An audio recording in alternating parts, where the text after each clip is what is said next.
Bismillahirrahmanirrahim. Alhamdulillahirabbil alamin wassalatu wassalamu ala asyrafil anbiya'i wal mursalin wa ala alihi wa sahbihi ajma'in. Subhanaka la ilma lana illa ma 'allamtana innaka antal alimul hakim. Rabbi shrah li sadri wa yassir li amri wahlul 'uqdatam min lisani yafqahu qawli. Amma ba'd. Alhamdulillah ala ni'matil Islam, alhamdulillah ala ni'matil iman wa kafa biha min ni'mah. Alhamdulillah, segala puji bagi Allah Subhanahu wa taala. Hari ini tadi kita baca Yasin, Waqiah, Tabarak dan juga salawat nariyah 11 kali. Itu adalah tata cara yang diajarkan oleh orang tua saya, abah saya. Kalau beliau mengatakan terlalu sombong seseorang kalau mau bikin hajatan besar dan enggak bikin yang namanya bahalarat, Bahalarat itu bahasanya orang Banjar, ulun orang Banjar ini. Jadi saya ada keturunan Banjar, jadi banyak ritual-ritual ataupun amaliyah-amaliyah yang datangnya itu dari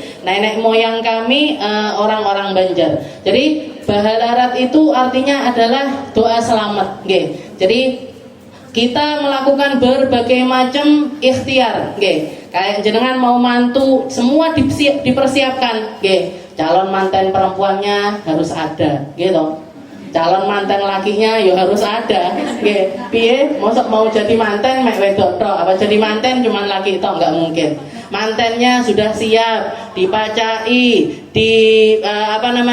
sehat, sehat, walinya, keluarganya, undangan sudah disebarkan, tempatnya dipersiapkan, ininya dibleberi kloso, dikasih bunga-bunga, dikasih dekorasi, manggil tukang foto ini, makanan dan lain sebagainya sudah dipersiapkan. Itu ikhtiarnya kita.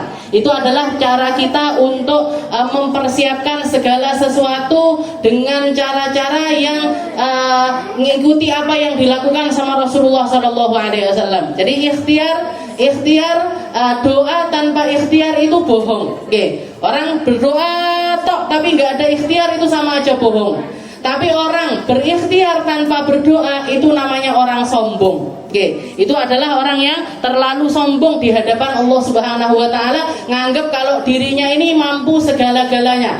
Kalau saya yang handle pasti beres. Kalau saya yang bikin acaranya mesti berhasil. Enggak bisa. Semuanya harus dinolkan lagi. Begitu ikhtiar itu sempurna, maka kita sempurnakan ke semua ikhtiar-ikhtiar kita ini dengan pengharapan yang besar kepada Allah Subhanahu wa taala. Salah satu caranya adalah yang seperti yang kita lakukan. Jadi kita baca Yasin, niatnya apa? Niat biar acaranya dilancarkan. Acara apa Ustazah? Nanti hari Minggu, hari Ahad, insya Allah saya mau bikin haul guru saya, Al Habib Hasan bin Ahmad Baharun yang ke-26, dan juga doa tahlil, niatnya peringatan 40 hari, walaupun sudah lewat dari 40 harinya beliau, tapi kita niatkan sekalian.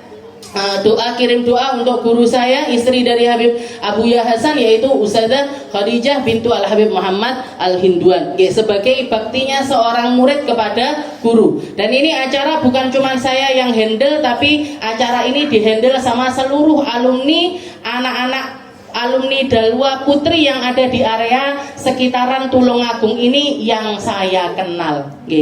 Marai saya nggak kenal akeh. Jadi yang saya kenal, yang bisa masuk, yang mau gabung, yang pengen gabung, maka saya masukkan ke dalam grup tersebut. Kita mikir bareng-bareng, ditoto bareng-bareng, dihandle bersama-sama dengan tujuan sebagai bukti pengennya kita untuk punya sambungan yang tetap kuat dengan para guru-guru kita. Dulu kalau ketika masih kita ada di pesantren ini sambungannya kuat. Sama Ustazah Khadijah itu hampir setiap hari saya ketemu.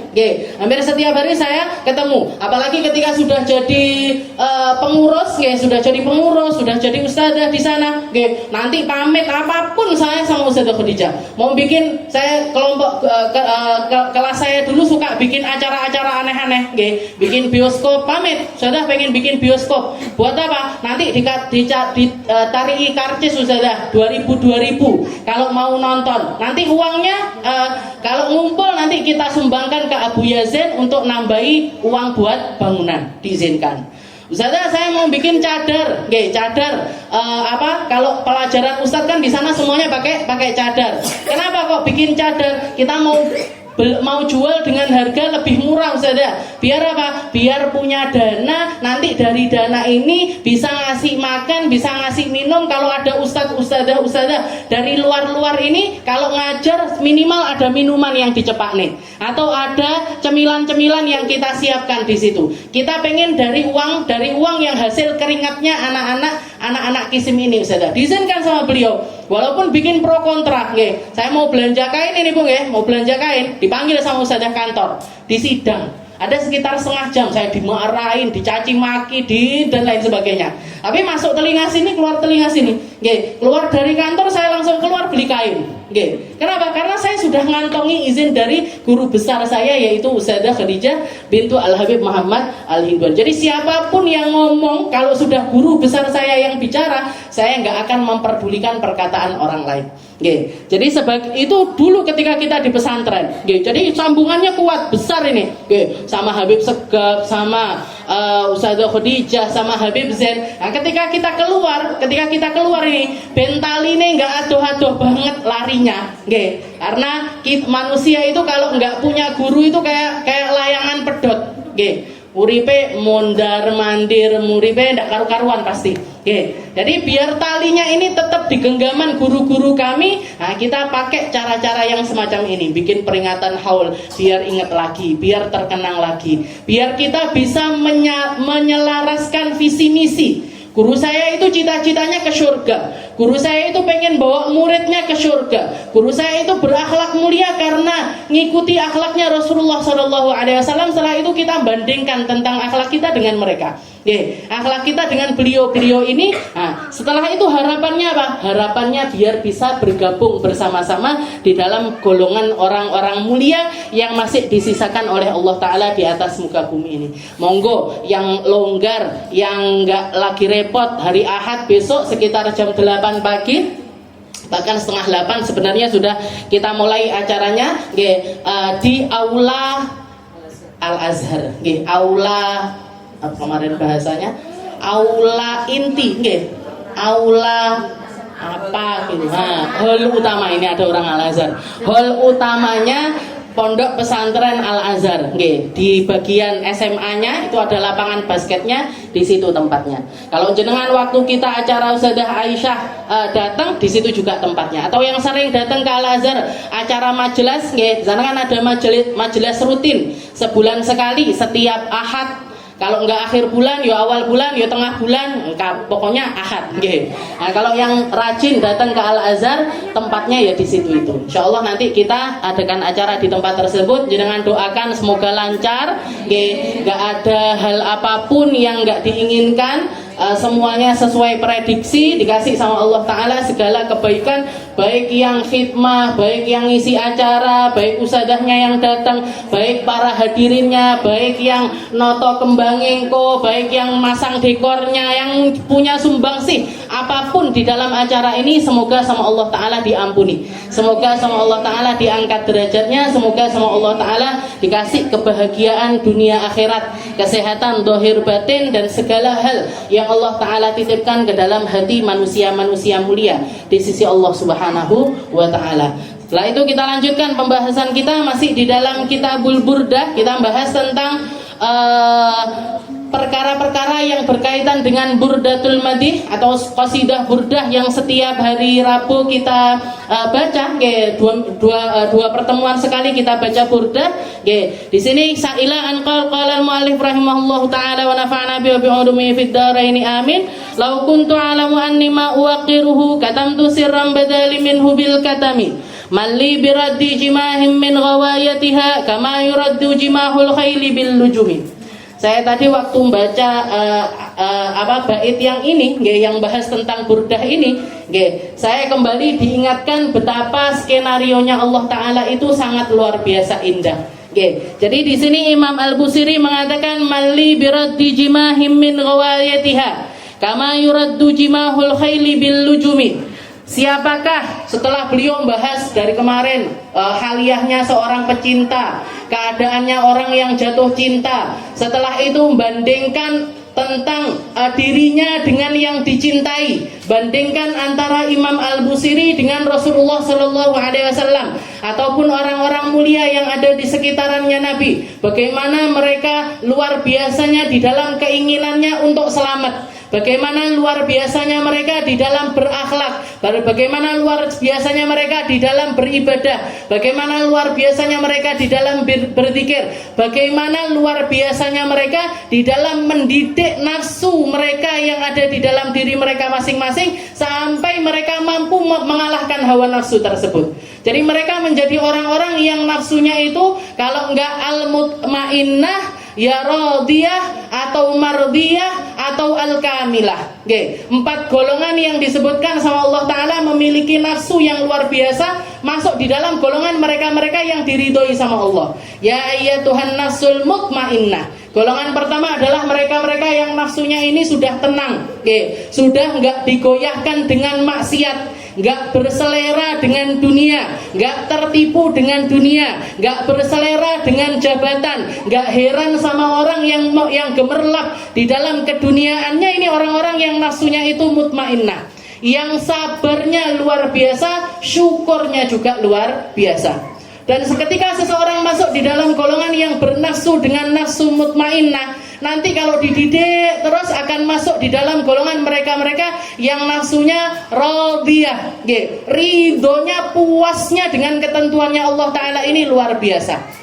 Setelah masuk di dalam golongan ar-radiyah, masuk lagi, naik lagi ke dalam golongan al-mardiyah, yang bukan cuma dia yang ridho kepada Allah, maka Allah Ta'ala pun ridho atas orang tersebut. Setelah masuk di dalam golongan ini, nanti puncaknya ini cuman manusia-manusia pilihannya Allah Ta'ala aja yang ada di dalam golongan tersebut, yaitu mereka-mereka yang memiliki nafsu al-kamilah, radiyah, mardiyah. Fadkhuli fi ibadi, maka silahkan masuk di dalam golongan hambaku. Siapa golongan hambaku ini? Mereka-mereka yang sudah menundukkan hawa nafsunya dengan luar biasa, sehingga mereka memiliki nafsu al-kamilah. Al-kamilah, terjaga dari segala macam maksiat, terjaga dari segala macam keburukan, terjaga dari segala sesuatu yang akan membuat Allah Ta'ala ini nggak senang sama orang tersebut. Al-kamilah ini golongannya para nabi, para rasul, manusia-manusia mulia. Kalau di dalam golongannya perempuan cuma 4 orang, 4 orang. Kamulat minar rijali katsir walam yakmul minan nisa'i illa 4. Kalau dari golongan laki-laki yang masuk ke dalam nafsu al-kamilah ini banyak. Tapi kalau dari golongan perempuan cuma Sayyidah Maryam bintu Imran, ibunya Sayyidina Isa. Setelah itu Sayyidah Asiyah bintu Muzahim imra'atu Fir'aun, istrinya Fir'aun. Dan yang ketiga adalah Sayyidah Khadijah bintu Khuwailid, istrinya Rasulullah SAW. Dan yang keempat adalah Sayyidah Fatimatuz Zahra, putri dari Nabi kita Nabi Muhammad SAW. Ditambah lagi sama Nabi Muhammad, di dalam hadis yang lain Nabi juga mengatakan, fadlu Aisyah ala nisa kafadli sarid ala sa'iril ta'am. Keafdoliahannya Sayyidah Aisyah dibandingkan perempuan lain seperti makanan favoritnya Nabi dibandingkan lauk-lauk yang lainnya. Jadi beliau mengatakan setelah itu, setelah beliau merenungkan hal tersebut, uban sudah memenuhi kepala saya, tapi rakaat sholat saya nggak nambah-nambah. Ini keadaan lemah di dalam diri saya, masih juga banyak maksiatnya, masih seringkali kalah dengan hawa nafsunya. Jadi beliau introspeksi diri. Setelah introspeksi diri, di akhir beliau mengatakan, mali biraddi jimahim min ghawayatiha kama yuraddu jimahul khayli bil lujumi. Katanya beliau, terus siapa ini kira-kira yang mampu narik belenggu saya yang saya sudah terjerumus sangat dalam sekali di dalam keburukan-keburukan, di dalam kesesatan-kesesatan, di dalam pelanggaran-pelanggaran. Ini yang mampu narik saya dari kesesatan ini siapa? Mali biraddi jimahim min ghawayatiha kama yuraddu jimahul khayli bil lujumi. Sebagaimana nafsu itu diibaratkan sama para ulama seperti hewan buas, seperti hewan-hewan liar, kayak kuda liar, kayak keledai liar, yang mampu menundukkan mereka cuma 2 perkara.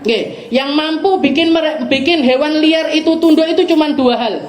Yang pertama adalah makanan, Yang kedua, tali kekang. Nggih. Jadi dua hal yang kalau kita mau nundukkan hawa nafsu kita yang liar ini, karena nafsu kalau dibiarkan dia akan menjadi liar, kalau nggak dididik dia akan nggak tahu diri, nggak bakalan keluar batas kemana-mana. Oke, yang mampu narik mereka untuk nggak sampai keluar batas ini apa? Dua hal. Yang pertama adalah makanan, dan yang kedua adalah tali kekang. Ini yang beliau katakan, kama yuraddu jimahul khayli bil lujumi. Sebagaimana seorang empunya kuda itu selalu masang tali kekang. Jadi tali kekang itu kayak sesuatu yang ditaruh di dalam mulutnya kuda, ditarik ke belakang ada talinya. Ini nanti yang narik itu tukang kudanya. Kalau mau cepat dilepaskan. Kalau mau agak pelan nanti ditarik sedikit. Mau ngerem, dibetot, biar dia berhenti. Nah, ini siapa ini? Yang bagian narik tali kekang ini siapa? Yang bagian narik tali kekang itu adalah guru-guru kita. Makanya dikatakan orang itu nggak bisa hidup tanpa guru, itu nggak bisa. Orang hidup kalau nggak punya guru ya kayak itu tadi. Kalau nggak kayak layangan putus, ya kayak hewan liar yang nggak terkendali. Dia akan lari kemana-mana, kabur kemana-mana, melakukan segala sesuatu itu tanpa batasan dan nggak sadar kalau dia itu keluar batas.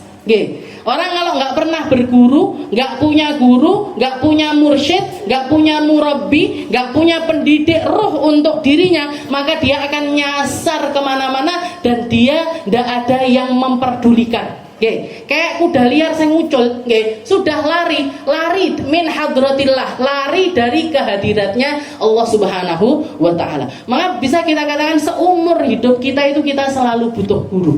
Seumur hidup kita ini kita butuh manusia-manusia yang bagian megang tali kekangnya kita. Dan syaratnya kalau kita mau dipegangi sama guru, karena nggak semua orang mau dipegangi guru, nggak semua orang taslim sama gurunya. Syaratnya kalau mau tali kekang kita ini dipegang, ya kita pasrahkan tali itu kepada guru kita. Taslim, beradab, berguru, taat, ini yang akan membuat guru-guru kita ini punya kendali atas diri kita.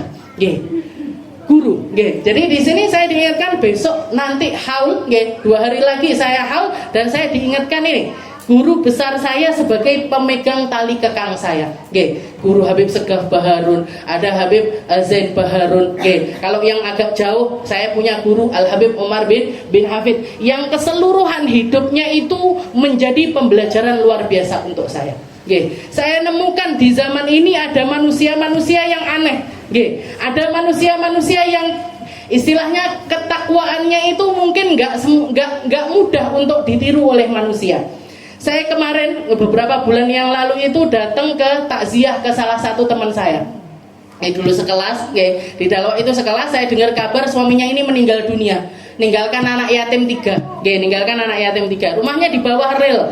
Dalam jenengan pernah ke Dalwa itu kan Dalwa, nanti sebelah kirinya itu ada rel, turun ke rel itu rumah banyak guru-guru itu yang rumahnya itu tinggal di situ.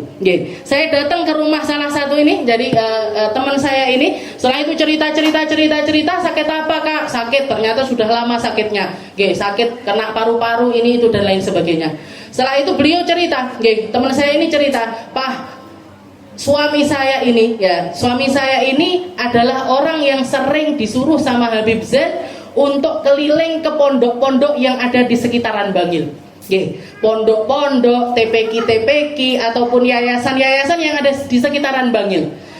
Buat apa kak? Buat apa kok disuruh keliling itu, ngapain?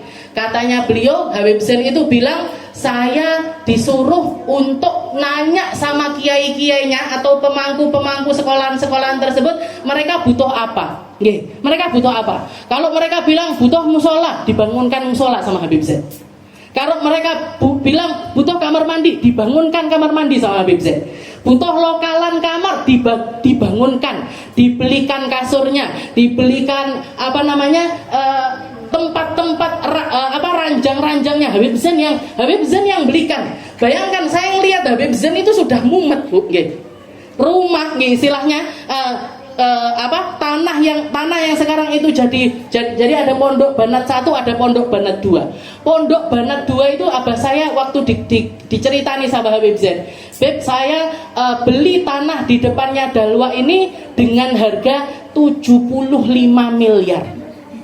Jerek abah saya, 75 miliar itu duit kondi, Beb. Nggih. Itu uang dari mana? Nggih. 700 juta atau 7 juta, 700 juta, 70 juta itu masih istilahnya saya kepikir untuk ini nanti nembusi ini. Lah ini 75 miliar ini nembusnya sopo? Dan seperti yang kita tahu Habib Zain itu nggak punya pekerjaan yang tetap apa punya toko, apa punya hotel, itu bukan hotelnya beliau, itu hotelnya pondok. Nggih. Katanya beliau ketika abah saya ke sana, "Beb, ini saya hotel ini. Kalau ada tamu-tamu dari luar mau nginep ke hotel, saya yang bayari." Nggih. Jadi ada guru-guru, ada habib-habib datang dari manapun, nggih. Kalau ada tamu yang butuh untuk penginapan ditaruh di hotel, itu nanti Habib Zain yang bayari. Kata abah saya iseng ngomong gini, kalau saya Habib yang nginep, nggih. Kalau antum gratis, nggih. Gratis tapi yo jenengan yang Habib Zain yang bayari. Jadi beliau berusaha untuk profesional seperti itu. Nggih, Dalwa punya roti, itu juga bukan punyanya beliau tapi punyanya pondok. Semua alokasinya, keuntungannya nanti buat kemaslahatannya pondok. Nggih. Ini mikir muridnya yang sekian puluh ribu aja wis. Kalau saya kayaknya wis duduk bledos ini kepalanya. Nggih, bukan cuman bledos ini, wis enggak karu-karuan, enggak rupa wong paling. Wis enggak bisa senyum, enggak bisa ngapa-ngapain. Nggih, enggak bisa ngapa-ngapain. Tapi ini beliau punya utusan-utusan yang bagian keliling ke pondok-pondok kecil-kecil yang ada di sekitaran tersebut, ke sekolahan-sekolahan, dibayari, dibangunnya, dibikinkan. Nggih. Katanya beliau buat apa ini? Buat apa kok beliau beramaliyah seperti itu? Kayak kenapa? Ngikuti apa yang dilakukan abahnya. Kalau kamu pengen rezekimu lancar, lancarkan rezekinya orang lain. Kalau kamu pengen pondokmu besar, besarkan pondoknya orang lain. Kalau pengen pondokmu besar, besarkan pondoknya orang lain. Bayangkan, Bu, saya nggak bisa mikir. Nggih. Awal-awal Habib Zain datang dari Mekah itu, nggih. Ketika beliau awal-awal datang dari Mekah, beliau itu sampai punya petugas khusus bagian nepuk tangannya, bagian nepuk badannya. Beb, durasi ngajinya habis. Kalau saya ngaji, titik-titik delok jam, urung wayahe. Kalau nggak gitu ngelihat rekaman saya. Kalau udah masuk 45 menit, 50 menit, sudah saya tutup. Ini awal-awal beliau pun juga butuh. Jadi saking nikmatnya ngajar, saking nikmatnya tenggelam di dalam ilmu, beliau itu nggak sadar. Murid dan duduknya nggak kayak saya yang nyaman kayak gini. Duduknya tahiyat akhir. Dari awal sampai akhir mau ngaji 3 jam, 4 jam, 5 jam, nggak berubah sama sekali. Iki menungso apa malaikat? Nggih. Jadi hum asbah bil malaikah minan nas. Jadi mereka ini manusia-manusia ini, nggih. Dan ini disisakan sama Allah Taala untuk kita lihat, disisakan sama Allah Taala untuk kita ketemu. Mereka ini lebih mirip malaikat timbangane menungso, nggih. Lebih mirip malaikat ketimbang manusia. Itu disisakan sama Allah Ta'ala di depan mata kita. Yang dekat saya bisa sering mengunjungi guru saya yang ada di Dalwa. Yang juga nggak kalah tempatnya di dalam hati saya, guru saya yang ada di Hadramaut, Habib Umar Wabanur. Ini manusia-manusia wes. Sampai kemarin dicerita, dan banyak orang menyaksikan hal tersebut. Beliau itu kalau bawa tas, di dalamnya ada uang banyak sekali. Kasih-kasihannya orang itu cemplung gitu aja. Tapi nanti kalau jalan kelihatan ada orang minta dikasih, dan nggak pakai mikir, sak dolar, $2, enggak. Yang keluar $100, $100 itu dikasihkan. $100, Bu. $100 itu berapa? Waktu zaman dulu aja 1 juta lebih. Sekarang mungkin 1,5 juta. Jadi satu orang dikasih 1,5 juta apa enggak? Guyang. Nanti kelihatan ada orang jilbabnya miring titik di benak nih. Kamu cantik kalau jilbabnya rapi. Nanti enggak punya peniti, dikasih peniti sama beliau. Kelihatan ada orang jualan dibeli semuanya. Nanti kalau dibuka tasnya sudah habis uangnya. Beliau mengatakan nur ma'indu syekh, nur ma'indu syekh. Nur ini nggak punya apa-apa, Nur ini nggak punya apa-apa lagi, nggak punya apa-apa untuk dibagikan sama manusia. Bayangkan, mas nggak mikir, Bu, uang dunia itu cuma masuk lewat. Ini orang-orang yang takwanya luar biasa di sisi Allah Ta'ala. Dan kita berharap mereka itu jadi pemegang tali kekangnya kita. Melayu titik, ditarik lagi. Melayu titik, ditarik lagi. Saya ketika ngaji, istilahnya akhirnya terjun di dunia dakwah. Istilahnya saya alhamdulillah punya guru yang dekat. Alhamdulillah punya guru yang dekat. Saya dulu sempat galau juga ketika ada Umi Fairuz, Buya Yahya dorong saya untuk masuk ke radio, untuk siaran di radio. Saya bilang guru saya nggak ada yang melakukan yang seperti itu, yang bahkan sampai sekarang pun nggak ada. Guru-guru saya yang perempuan nggak pernah suaranya itu keluar, nggak pernah suaranya itu didengar sama banyak orang. Sampai berbulan-bulan Mbak Lisa juga penyiarnya radio itu, ayo ustazah, kasihan istilahnya di sini kita kekurangan narasumber, nggak ada orang yang bisa membagikan ilmu yang kompeten dan lain sebagainya. Tapi saya ngelihat nggak ada guru saya yang melakukan seperti ini nih, nggak ada, kecuali satu orang yang saya tahu, Ustazah Halimah Lidrus. Ustazah senior saya yang melakukan, yang siaran kemana-mana ngaji sampai didengar itu cuma satu orang, Ustazah Halimah Lidrus. Dan saya dengar kalau beliau itu dapat izin langsung dari Habib Umar. Dan saya tahu diri saya ini mau izin ke Habib Umar kok koyo ndak pantes, juga sulit, juga jauh. Saya bukan orang yang dekat sekali dengan beliau, maka saya datang ke Habib Segaf. Katanya Habib Segaf jawabannya beliau persis seperti jawabannya Habib Umar ke Ustazah Halimah. Dakwah aja insyaallah di situ ada berkah. Dakwah aja insya Allah di situ nanti ada keberkahan. Ya sudah, bismillah. Begitu guru saya bilang iya, saya jalan. Guru saya bilang enggak, saya enggak akan mau. Ini majelis yang saya ngaji di sekitaran Tulungagung. Misalkan guru saya bilang berhenti Mina, enggak usah ngajar lagi, enggak usah ngaji lagi, berhenti saya langsung.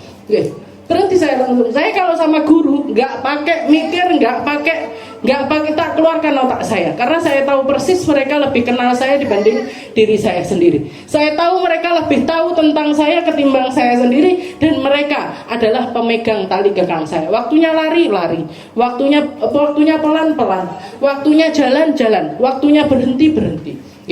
Ini mali birati jimahim min ghawayatiha kama yuraddu jimahul khayli bil ujum. Makanya guru itu penting.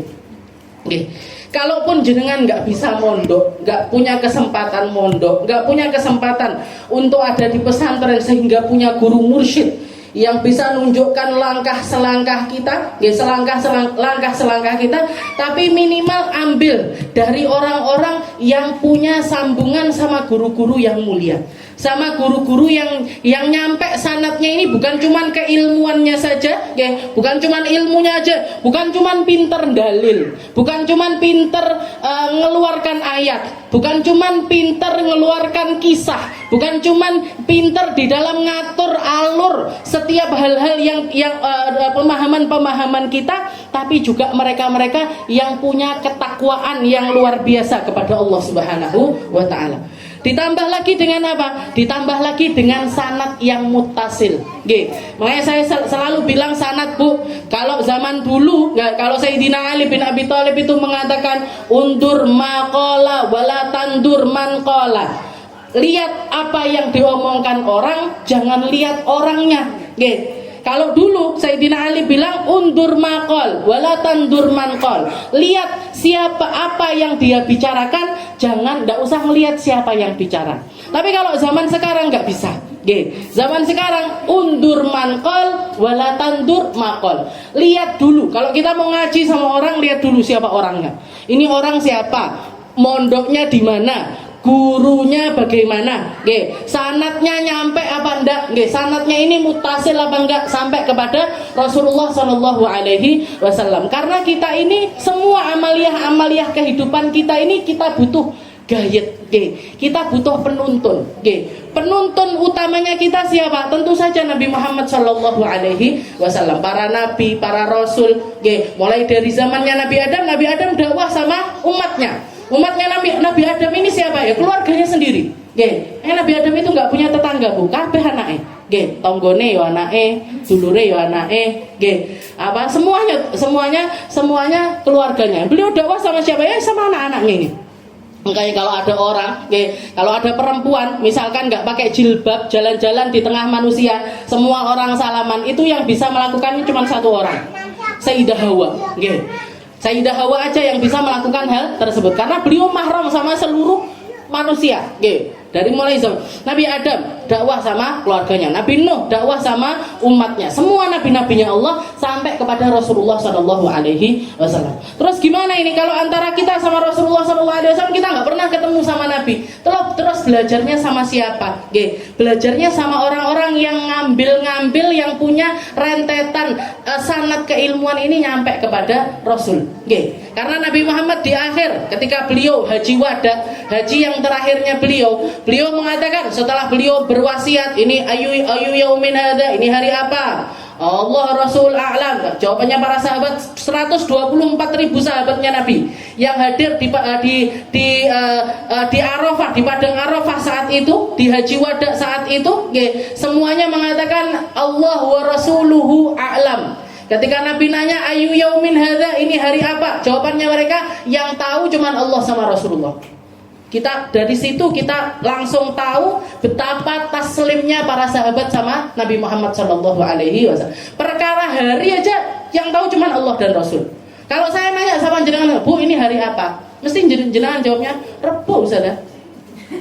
Tanggal berapa ini? Tanggal berapa ini? Yuk tanggal 21, Ustaz. Bulan apa ini? Bulan apa ini? Agustus. Mesti nggak pakai Allah wa Rasulullah alam, nggak pakai. Nah ini umatnya Nabi Muhammad ini manusia-manusia Allah wa Rasul alam. Ditanya hari, bilangnya Allah wa Rasul alam. Ditanya bulan, ditanya bulan, jawabannya Allah wa Rasul alam. Ditanya daerah mana ini, tanah yang kita pijak ini tanah apa? Jawabannya beliau Allah wa Rasuluh alam. Lain sama umatnya Nabi Musa. Umatnya Nabi Musa ketika disuruh, ketika ada kasus orang meninggal dunia, ada orang kaya meninggal dunia, ada orang kaya meninggal dunia, jenazahnya dilempar ke desa sebelahnya, dilempar ke desa sebelahnya. Nanya sama Nabi Musa, kita ini lo punya nabi, ayo nanya aja ini siapa, dalam pembunuhan ini siapa? Katanya Nabi Musa, Idbah al-Baqarah, disuruh nyembelih sapi. Katanya mereka, piye toh? Wong ada kasus orang meninggal kok disuruh nyembelih sapi. Ini korelasinya apa? Ini sambungannya apa? Kok neh sapi yang gimana? Kita ini biduh ini sapinya yang kayak gimana? Sapinya itu bukan yang masih perawan, bukan, tapi yo enggak tua banget, awanun baina dzalik, tengah-tengah. If'al ma tu'mar, suruh lakukan aja apa yang diperintahkan sama Allah. Sek ngono warnane opo? Kok neh warnane yang kuning melepuh, ndak enek bintik-bintiknya sama sekali. Saya bingung masih ini yang kayak gimana lagi, jelaskan lagi. Oh yang sapi, akhirnya jelimet sendiri. Akhirnya jelimet sendiri. Ini kayak kita ini. Nggak cocok kalau guru ini. Cocok nggak kan guys? Angel malian. Uripe ruwet. Terus punya guru satu yang yang dipegangi udah ikuti aja apa. Jadi Allah wa Rasuluh a'lam. Nah, setelah itu Rasulullah mengatakan di akhir ceramahnya beliau, setelah beliau bilang, hati-hati sholat. Setelah itu masalah perempuan dan diwasiatkan sama Nabi Muhammad. Setelah itu Nabi Muhammad mengatakan, wal yuballigh minkumus syahid al-ghaib. Kalian 124.000 sahabat yang ada di depan saya ini punya kewajiban untuk nyampaikan kepada yang enggak hadir. Punya kewajiban untuk menyampaikan kepada mereka-mereka yang tidak hadir. La'alla sami' au aminasy-syahid. Mungkin aja mereka-mereka yang dengar bisa lebih paham apa yang datang dari saya ini daripada yang sekarang ini hadir. Jadi masalah sholat harus bersanad, Bu. Guru saya sholatnya gimana? Atau orang tua saya sholatnya gimana? Orang tua saya punya guru siapa? Gurunya lagi siapa? Gurunya lagi siapa? Gurunya lagi siapa? Sampai nyambung kepada Rasulullah Shallallahu Alaihi Wasallam. Masalah haji pun Nabi Muhammad juga seperti khudu anni manasikakum, ambil manasiknya haji itu ikuti seperti manasikku. Oke, pertamanya apa, nanti kedua ngapain, setelah itu kemana, semua rentetan ibadahnya kita, ibadah dohir ngikuti Nabi Muhammad, ibadah batin juga ngikuti Nabi Muhammad. Di dalam hadis yang lain juga Rasulullah mengatakan ana qiblatu arwahikum. Nabi Muhammad itu kiblatnya hati kita, kiblatnya rohnya kita. Gimana rasanya beliau kepada Allah Ta'ala, seperti itulah kita harusnya merasa. Gimana khusyuknya Nabi Muhammad, seperti itulah kita harusnya khusyuk. Seperti apa para Allah Ta'ala itu pengen Nabi Muhammad itu bermuamalat kepada Allah Ta'ala, seperti itulah yang diinginkan oleh Allah Ta'ala untuk kita bermuamalah kepada beliau. Dan ini yang paling paham ini siapa? Ya ulama. Yang paling paham ini siapa? Mereka-mereka yang ngambil dari guru dengan penuh keteguhan, dan dengan keteguhan tersebut diamalkan oleh mereka dan keluar kemanfaatan dari hal tersebut. Ambil dari guru-guru yang semacam ini. Ketika kita ngambil dengan cara yang benar, ngambil dengan cara yang benar, ngikuti dengan cara yang benar, mengamalkan dengan cara yang benar, insya Allah nggak akan sampai terjerumus di dalam perkara-perkara yang dimurkai oleh Allah. Karena semuanya tali kekangnya ada yang megang. Mali biraddi jimahim min ghawayatiha kama yuraddu jimahul khayli bil lujumi. Fala tarum bil ma'asi kasra syahwatiha inna ta'ama yuqawwi syahwatan nahimi. Insyaallah kita lanjutkan di pertemuan kita yang selanjutnya. Ini sengaja saya agak pendekkan karena bentar lagi ini para pejuang-pejuang acara sudah menunggu untuk rapat, jadi agak kita pendekkan. Mugi-mugi yang pendek ini bawa berkah. Mugi-mugi yang pendek ini bawa kebaikan. Mugi-mugi yang pendek ini menjadikan kita hamba-hamba yang semakin baik di dalam muamalah kita kepada Allah Subhanahu wa taala. Ala hadhihi niyyah wa ala kulli niyatin salihah wa ila